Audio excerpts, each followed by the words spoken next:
नमस्ते मुलींनो आपण बायोटिक आणि abiotic factors ecosystem पाहतो एक पहा आणि या इकोसिस्टीममध्ये जैविक आणि अजैविक घटक कसे एकमेकावरती अवलंबून आहेत. आपण पाहिले की जैविक घटक कशाला म्हणायचं आणि अजैविक घटक कशाला म्हणायचं. तर बायोटिक फॅक्टरमध्ये स्वयंपोषीमध्ये कुठल्या वनस्पती येतात, परपोषीमध्ये कुठल्या असतात. आणि अबायोटिक फॅक्टरमध्ये physical factors and chemical factors याच्याविषयी आपण माहिती पाहिली. तुम्ही वरचा जो चार्ट आहे या चार्टचा अभ्यास केला पहा की स्ट्रक्चर ऑफ इकोसिस्टीममध्ये हा चार्ट बघला होता. त्यामध्ये इकोसिस्टीममध्ये abiotic factors and biotic factors. Abiotic factors physical and chemical. फिजिकलमध्ये air, water, vapour, minerals, soil and sunlight. आणि केमिकलमध्ये इनऑर्गॅनिक आणि organic substance. Inorganic substance hydrogen, oxygen, nitrogen, calcium, iron या ठिकाणी माहिती पाहिली. ऑर्गॅनिक सबस्टन्स प्रोटीन्स, कार्बोहायड्रेट्स आणि lipids. Biotic factor आपल्याला माहीत आहे की ॲट्रोट्रॉपिक आणि हेट्रोट्रॉपिक. ॲट्रोट्रॉपिकमध्ये प्रोड्युसर्स प्लॅन्ट्स, ऑल प्लॅन्ट्स आणि हरितलवक असलेल्या वनस्पती सर्व. आणि अबायोटिक फॅक्टरमध्ये हेट्रोट्रॉपिकमध्ये कन्झ्युमर्स अँड डिकम्पोजर्स, भक्षक आणि विघटक. Animals, microbes. विघटक हे डिकम्पोजर मायक्रोब्स असतात ना. ॲनिमल्समध्ये प्रायमरी, सेकंडरी आणि टेरिटरी, प्रथम, द्वितीय आणि भक्षक तृतीय हे भक्षकमध्ये मोडतात. याच्याविषयी माहिती पाठीमागे असाल. आता डू यू नो माहिती आहे का तुम्हाला बघा की the organic substance, carbohydrates, proteins and lipids from dead bodies of plants and animals is converted into the organic substance hydrogen, oxygen, calcium, iron, sodium, potassium by microorganism. Therefore the microbes are said to be decomposer. सूक्ष्मजीवांना विघटक का म्हणतात? तर आपल्याला माहिती आहे की सूक्ष्मजीवी हे मृत वनस्पती व प्राण्यांच्या अवशयांचे सेंद्रिय पदार्थाचे म्हणजे त्याच्यामध्ये असलेले जे काही प्रथिने आहेत, कर्बोदके आहेत, स्निग्ध पदार्थ आहेत, पुन्हा सेंद्रिय पदार्थामध्ये हायड्रोजन, ऑक्सिजन, कॅल्शियम, लोह, सोडियम, पोटॅशियम अशा पोषक द्रव्यामध्ये रूपांतर करतात. जे सूक्ष्मजीवी आहेत, कुजलेल्या सडलेल्या अवशयांचे, प्राण्यांच्या अवशयांचे, वनस्पतींच्या अवशयांचे, जे त्याच्यामध्ये असलेले जे प्रथिने आहेत, कर्बोदके आहेत, स्निग्ध पदार्थ आहेत, याचं रूपांतर हायड्रोजन, कॅल्शियम, मॅग्नेशियम, लोह, सोडियम, पोटॅशियम पोषक द्रव्यामध्ये करतात. म्हणून त्यांना विघटक असे म्हणतात. आता स्ट्रक्चर ऑफ द इकोसिस्टीमची संरचना कशी आहे पहा. तर living organism needs different types of abiotic factors and they have different capacities to adapt. पहा ह्याच्यामध्ये स्ट्रक्चर ऑफ इकोसिस्टीम म्हटलेलं आहे. तर ह्याच्यामध्ये living organism needs different types of abiotic factors and they have different capacities to adapt with those abiotic factors. Some microbes need oxygen while others don't. Some plants need more sunlight while other goes on well as said. आपल्याला माहीत आहे की Biotique factor जे आहे ते abiotic फॅक्टरवर अवलंबून असतात. अबायोटिक फॅक्टर आहे ते बायोटिक फॅक्टरवर अवलंबून असतात. दोन्ही एकमेकाचं संतुलन पहा. म्हणून तर ही सजीवसृष्टी जिवंत आहे किंवा व्यवस्थित आहे. आपल्याला माहीत आहे की पाणी, हवा, ऑक्सिजन जे आहे हे माणसाचं अन्न असल्यागत आहे पहा. त्याच्याशिवाय माणूस जगू शकत नाही. आणि हे पाणी, ऑक्सिजन, इतर जे घटक आहेत ते कशामुळे येऊ शकतात वातावरणामध्ये. तर हे वनस्पती हे प्राण्यांमुळेच हे शक्य आहे. वनस्पतीमध्ये मधूनच जे काय प्रकाश संश्लेषण वगैरे होतं त्यामुळेच अन्न तयार होऊ शकतं. हे म्हणजे अबायोटिक आणि बायोटिक फॅक्टर्स एकमेकावर डिपेंडेंट आहेत पहा. म्हणून म्हटलं आहे की सजीवांना जगण्यासाठी निरनिराळ्या अजैविक घटकांची गरज असते. हवा असेल, पाणी असेल, माती असेल. तसेच त्यांची निर्जीव घटकांशी जुळवून घेण्याची क्षमता वेगवेगळी असते. एखाद्या सूक्ष्मजीवाला ऑक्सिजनची गरज असते तर दुसऱ्याला नसते पहा. काही झाडांना जास्त सूर्यप्रकाशाची आवश्यकता असते तर काही सूर्यप्रकाशात कमी सूर्यप्रकाशातसुद्धा येऊ शकतात. Some plants need more sunlight while other grows well in shade म्हटलेलं आहे. आणि each every abiotic factors air, water, soil, sunlight, temperature it is इथं पहा. हे अबायोटिक फॅक्टर आहेत. Humidity affects the biotic factors. म्हणजे अजैविक घटक जैविक घटकावर कसं अवलंबून आहेत इकोसिस्टीममध्ये. In the ecosystem The biotic factors in the ecosystem decide which biotic factors while survive in its and what will be their numbers. The proportion of biotic factor in ecosystem is always changing as biotic factor uses or excretes biotic factors. आता आपल्याला माहीत आहे की यामध्ये प्रत्येक सजीवाला वास्तविक पाहता परिसरातील प्रत्येक अजैविक घटक उदाहरण दिलं या ठिकाणी हवा असेल पाणी असेल एअर वॉटर सॉईल सनलाईट सूर्यप्रकाश हवा असेल पाणी असेल सूर्यप्रकाश तापमान आर्द्रता इत्यादींचा त्यातील सजीवावर किंवा जैविक घटकावर परिणाम होत असतो. ॲफेक्ट्स म्हणजे परिणाम biotic factors in the ecosystem. एखाद्या परिस्थितीत कोणते सजीव जगू शकतील आणि त्यांची संख्या किती असावी हे त्या परिसंस्थेतील अजैविक घटकावर ठरते पहा. म्हणले ठीक आहे the biotic factors in the ecosystem decide म्हणजे ठरवणे which biotic factors will survive in at what will be their numbers. त्या संख्येवरून अजैविक घटकावर सुद्धा असते पहा. म्हणजे जैविक आणि अजैविक घटक दोन्ही खूप महत्त्वाचे आहेत. दोन्हीचं कॉम्बिनेशन होणे गरजेचं आहे. The proportion of the abiotic factors in an ecosystem is always changing as biotic factors use the excrete abiotic factors.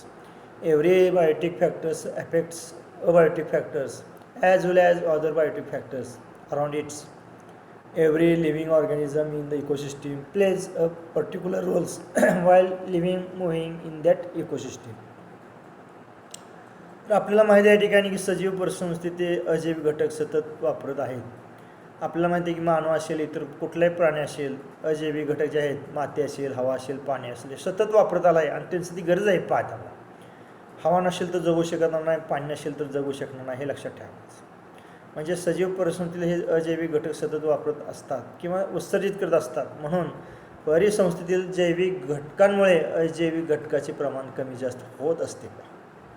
आता परिसंस्थेतील प्रत्येक सजीव घटकांचा सभोवतालच्या अजैविक घटकावर परिणाम होत असतो. त्यामुळे त्याचा परिणाम परिसंस्थेतील इतर सजीवांवरही होतो. म्हणजे biotic factor depends upon abiotic factor. दोन्हीचा ताळमेळ होणं गरजेचं आहे पहा. एक जरी कमी जास्त झाला तरी सुद्धा वेगळी कंडिशन होऊ शकते वास्तविक पाहता. म्हणजे दोन्ही संतुलन होणे गरजेचं आहे. The position of the living organism in contest to other living organism and that role it's playing is called niche म्हटलंय. For example sunflower plants in a garden evolves oxygen in the air and provides food and shelter for insect like the ant, honeybee etc. तर जे काय प्रमाण आहे परिसंस्थेतील प्रत्येक सजीव त्या परिसंस्थेत राहतात. The position of any living organism contains to other living organism. परिसंस्थेतील प्रत्येक सजीव त्या परिस्थितीत राहतात कार्य करतात विशिष्ट भूमिका बजावत असतात. या सजीवांचे परिसंस्थेतील इतर सजीवांच्या संदर्भातील स्थान व तो बजावत असलेल्या भूमिका याला निश असे म्हणतात. प्रत्येक परिसंस्थेमधील वेगवेगळे सजीव आपली भूमिका बजावत असतात आणि त्या भूमिका बजावण्याच्या प्रक्रियेलाच निश असे म्हणतात. पहा उदाहरण बागेतील वाढणारे सूर्यफुलाचे जर झाड विचारात घेतलं तर ऑक्सिजन हवेत उत्सर्जित करते. आपल्याला माहिती आहे दिवसा वनस्पती ऑक्सिजन विसर्जित करतात आणि ही काय ऑक्सिजन उत्सर्जित केले त्यामुळं मधमाशा मुंग्या इत्यादी कीटकांसाठी अन्न व आसरा पुरे होते. वास्तविक पाहता हवेत ऑक्सिजन उत्सर्जित करते व मधमाशा ज्या असतात मुंग्या इत्यादी कीटकांसाठी अन्न व आसरा पुरवते सूर्यप्रकाशाचं झाड. माणसाला सुद्धा ऑक्सिजन देते आणि इतर घटकांना सुद्धा तो मध वगैरे अन्न वगैरे आणि निवारा हे देत असतं. पहा म्हणजे इकोसिस्टीमचा विचार जर केला अशा अनेक लाखो इकोसिस्टीम परिसंस्था ह्या भूपृष्ठावरती आहेत. त्या हवेत पाण्यात पृथ्वीवर झाडावरती सगळीकडेच आहेत. यांचं जे काय संतुलन हे योग्य आहे लक्षात ठेवायचं. एकाला जर हानी पोचली तर पूर्ण परिसंस्था ही नष्ट होते हे ह्या ठिकाणी सांगतील आपल्याला. पहा आता ह्यामध्ये एक चित्र दिलं आहे की biotic interaction among factors of ecosystem म्हटलेलं आहे. परिसंस्थेतील घटकांमधील आंतरक्रिया कशा आहे पहा. याच्यामध्ये पहिल्यांदा मायक्रोब्स आहे heat free minerals and recycled म्हटलेलं आहे. पुढं आता ह्या ठिकाणी minerals and released heat decomposer dead bodies हे कसं चक्र सुटलेलं आहे पहा.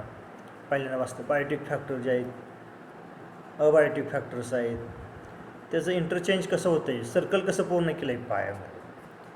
तर याच्यामध्ये ॲनिमल्स, आता हित म्हणून या ठिकाणी आपण बायोटिक फॅक्टरपासून इथून सुरुवात करूया. आता बायोटिक फॅक्टरमध्ये हां, तर प्लॅन्ट्स अँड प्रोसिजर म्हटलं आहे बघा. प्लॅन्ट्स बायोटिक फॅक्टरमध्ये आपल्याला माहिती आहे की प्लॅन्ट्स हरितलवक असलेल्या वनस्पती ज्या आहेत ह्या वनस्पती अन्न तयार करतात. ही अन्न कशामुळे तयार करतात? सूर्यप्रकाश, पाणी आणि उष्णता याच्या सहाय्याने हे अन्न तयार करतात. आणि त्याच्या animals consumers food from plants. हे ॲनिमल जे आहेत, बकरी असेल, वाघ, आता वाघ हा जो आहे तो बकरीला खातो, पण बकरी ह्या प्लॅन्टला खाते वरच्या. हे बायोटिक फॅक्टर्स आहेत. प्रायमरी, सेकंडरी, टेरिटरी, कन्झ्युमर म्हटले की जैविक घटक आहेत, प्राथमिक, द्वितीयक, तृतीयक भक्ष्य. हे जरी प्राथमिक म्हटलं आपण झाड, तर द्वितीय कोण येणार? शी बकरी येणार, तृतीय कोण येणार? हा वाघ येणार. म्हणजे झाड, बकरी आणि वाघ. झाड हे प्रथम प्राथमिक भक्ष, द्वितीय कोण? जैविक घटक शेळी, आणि तृतीय भक्षक वाघ. याप्रमाणे सगळं चक्र आलेलं आहे फिरत. तर यानंतर जर मिनरल्स रिलीजड हीट आणि डिकम्पोजिशन ऑफ डेड बॉडीज, जर द्रवमुक्त होतात, मृत शरीराचे विघटन आणि उष्णता याच्यामुळं हे जे डिकम्पोजर्स आहेत इकडल्या साईडचे मायक्रोज म्हटलेले वेगवेगळे डिकम्पोजर्स, हे सगळं मायक्रोज आहे. हे वनस्पती प्राणी हे मेल्यानंतर त्याचं विघटन करतात, आणि विघटन केल्यानंतर पुढं उष्णतेच्या साह्याने वगैरे दिले फ्री मिनरल्स अँड रिसायकल्ड म्हटले. मुक्त द्रव्याचे पुनर्चक्रिय होते, आणि त्यालाच अबायोटिक फॅक्टर्स, पोषक द्रव्ये, nutrients, solar energy, CO2, nitrogen, water, minerals etcetera, हे पुन्हा जमिनीतून वातावरणात वगैरे सोडले जातात. पोषक द्रव्ये, सौर ऊर्जा असेल, कार्बन डायऑक्साईड, नत्र, जल, खनिज इत्यादी, हे पुन्हा हे डेड ॲनिमल्सचं निर्मिती होऊ शकते डेड ॲनिमलतून. नंतर हीट टाईप आहे. हीट आणि फोटोसिंथेटिस ऑफ फूड प्रोडक्शन.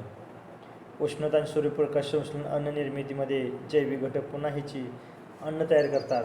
हे अबायोटिक फॅक्टरचा उपयोग करतात, आणि पुन्हा हे रिसायकल्ड कंटिन्यू चालू असते. त्यालाच introduction among the factors of ecosystem म्हटलेलं आहे.